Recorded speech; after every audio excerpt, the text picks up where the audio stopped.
আসসালামু আলাইকুম গাইস, আজকে আরো একটা নতুন রেসিপি নিয়ে চলে এসেছি। তো আজকের রেসিপির নাম বিফ ডাল বাটা কাবাব।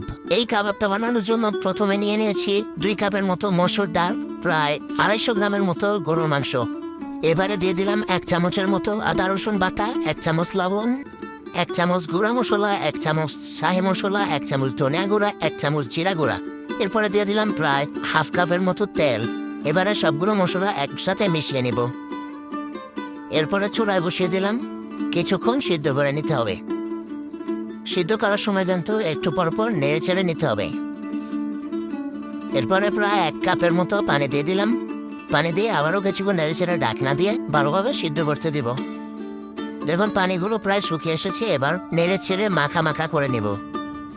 ডালগুলো পুরোপুরি সিদ্ধ হয়ে গিয়েছে, মাংসগুলো সিদ্ধ হয়েছে। এখন ম্যাজিকের মাধ্যমে বেটে নেব।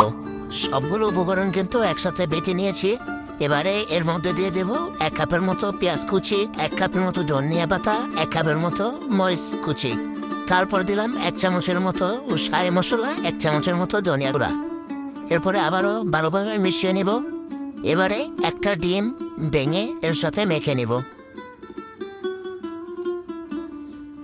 এবার হাতে একটু তেল নিয়ে ডাল আর মাংসের মিশ্রণটা কাবাবের শেপে করে নেব।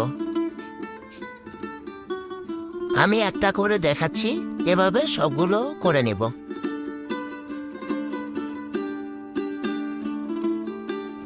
এবারে গরম তেলে সবগুলো কাবাব মচমচা করে ভেজে নেব।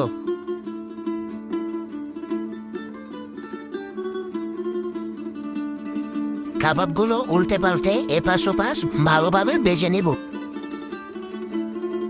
সুন্দরভাবে ভাজা হয়ে গিয়েছে, এখন আমি উঠিয়ে নিলাম। দেখুন কত সহজেই হয়ে গেল আমাদের আজকের রেসিপি বিফ ডাল বাটা কাবাব। তো ভিডিওটাকে ভালো লাগলে অবশ্যই একটা লাইক দিয়ে দিবে এবং তোমাদের বন্ধুদের কাছে বেশি বেশি শেয়ার করে দাও, যাতে তারা এরকম মজার মজার রেসিপি রান্না করে তোমাদের খাওয়াতে পারে। এবং পেজটাকে অবশ্যই ফলো দিয়ে রাখো এবং ইউটিউব থেকে দেখলে অবশ্যই চ্যানেলটাকে সাবস্ক্রাইব করে দিবে।